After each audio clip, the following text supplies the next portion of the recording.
sacrificios, niños los mataban, los pasaban por fuego y se los entregaban a sus dioses paganos. La idolatría era extrema. Esa tierra prometida que Dios había para su pueblo escogido había que limpiarla por completo. Ya, lo que estaba pasando en esos pueblos era una aberración tan grande que no se podía permitir a los ojos de nuestro Dios Jehová. Y el entendimiento de Israel era, esa es la tierra nuestra. Yo entiendo, yo me voy por ahí por la tierra nuestra. Sí. Porque por el otro lado, la predicación del domingo te habló del caso de Nínive. Y es parecido a lo que él está aquí mencionando ahora en ese pasaje bíblico.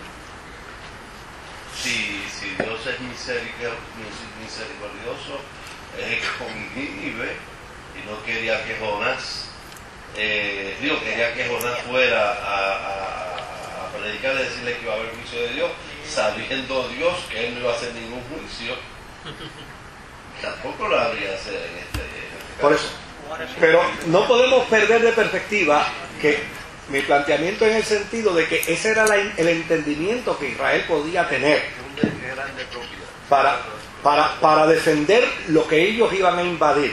Obviamente, sí podemos señalar el hecho de que no hay una guerra, no existe una guerra en la que haya bien, en la que haya beneficio. O sea, el propósito de Dios es la paz de los hombres. De hecho, la razón por la que las guerras existen es porque el hombre perdió su relación con Dios, perdió la paz consigo mismo y perdió la paz con sus semejantes. Y a fin de cuentas, las guerras son perversas y son inmorales. Todas. Ahora, no podemos perder de perspectiva que en el Antiguo Testamento está la historia de un pueblo diciendo, mire, llegamos hasta aquí como resultado de esto. Esta es nuestra historia. Esto es lo que nosotros planteamos. Hay escuelas que van a decir, entendemos y felicitamos al pueblo por esto. Hay otras escuelas que van a decir, no aceptamos esto bajo ninguna circunstancia. Y desde luego, yo en lo personal creo que no existe una justificación para una sola guerra. No existe. Ahora, para lo único que puede existir justificación es para la defensa. O sea, yo no tengo por qué permitirle a alguien que venga a agraviarme bajo ninguna circunstancia. Ahora, yo no puedo agraviar. Son dos cosas totalmente distintas. De hecho, en la misma escritura dice, en cuanto dependa de vosotros, estad en paz ¿con qué? Con todos los hombres. O sea, esa debe ser mi función, esa debe ser mi tarea. Ahora, no olvidemos, Israel en el Antiguo Testamento está explicando cómo se hizo nación. Y al explicar cómo se hizo nación, van a aparecer planteamientos que para algunos resultan incongruentes. Y desde luego, unos van a postular y van a decir, así fue como Jehová ordenó y dio la instrucción. Y otros podemos decir qué cosa. Esa es una forma de explicarlo, pero no necesariamente tiene que ser la forma real como se debe explicar. Va a divagar en el pensamiento, porque siempre las guerras van a crear ese tipo de conflicto en el pensamiento cristiano. No hay manera de poderlo evitar.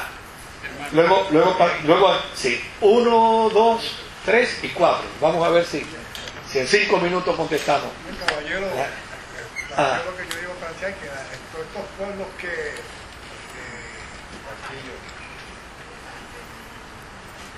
fueron invadidos por el pueblo de Israel, eran pueblos que yo no estaba con ellos, estaba en contra de ellos. Pues claro, esa era precisamente la molestia de Israel. Estas tierras son nuestras, estos individuos la invadieron, nosotros la queremos para darle culto a Yahvé y ellos las están utilizando para darle culto a los paganos.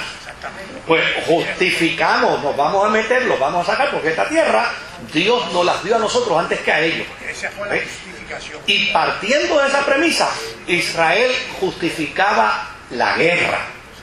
¿Queda claro? O sea, no es que hay un aval de Dios a la guerra, no, es que Israel y reinterpreta su fe. ¿Y cómo reinterpreta su fe? Esta tierra nos la dio Dios a nosotros. Y si Dios nos la dio a nosotros, se la vamos a quitar a quien sea. Y mucho más cuando sabemos que estos adoran dioses paganos, dedican niños a dioses paganos, etcétera, etcétera. Claro, no podemos olvidar que una vez Israel cayó en la misma trampa. Después de Salomón, también hubo judíos que sacrificaron niños. ¿Ven? O sea, y le costó el exilio. Sí, señor. Los salmos dicen que Dios hace cesar la guerra por fines de la tierra. Ah, pues claro que sí. Porque ese es el propósito de Dios. El propósito de Dios es llevar al hombre a la paz. O sea, no hay una guerra justificada. No existe una guerra justificada. A no ser que la justifique ¿quién? El ser humano. La va a justificar. Va a buscar la forma de justificar. De justificarla. Y aún la justificamos religiosamente. No estábamos con Bush en la guerra de Alá y de Dios. O sea, siempre vamos a buscar la forma de justificarlo. Israel justifica las guerras del Antiguo Testamento porque ellos entienden que esas tierras Dios se las dio. Y si Dios no las dio, es para que lo adoremos a Él allí. Y si estos individuos la poseyeron, pues vamos a sacar inmediatamente, pues la justifican. No hay otra manera de justificar. Sí, luego, sí. Tengo un pensamiento acá en mi corazón, y es que el apóstol Pablo dice: ¿quién eres tú para que alterques con Dios? Si él de una misma masa ha querido hacer unos vasos de oro, y está hablando allí en un contexto donde está Esaú y está Isaac, o sea, Esaú y Jacob, perdón, Esaú y Jacob. Entonces, ¿quién eres tú para que alterques con Dios? Si él de una misma masa ha querido hacer unos vasos de honra y otro de deshonra para dentro de su soberanía y su decreto, y está bregando es con su pueblo, él tiene la potestad de hacer como él quiera, claro que sí, con el fin de glorificar su nombre y llevar a cabo su propósito que tiene él desde la eternidad. Estamos contestando la primera pregunta del sermón. Él es soberano. O sea, él puede hacer como él quiere. Él es soberano. Ahora, yo soy el que tengo que hacer lo que ya él me estableció. No puedo hacer otra cosa. O sea, esa es la línea fina, ¿no? La línea fina con la que yo, como creyente, tengo que trabajar. Mire, hay cosas que yo no podré entender en el manejo de Dios con los pueblos, con las naciones, con familias, con individuos. Hay cosas que yo no las podré entender jamás.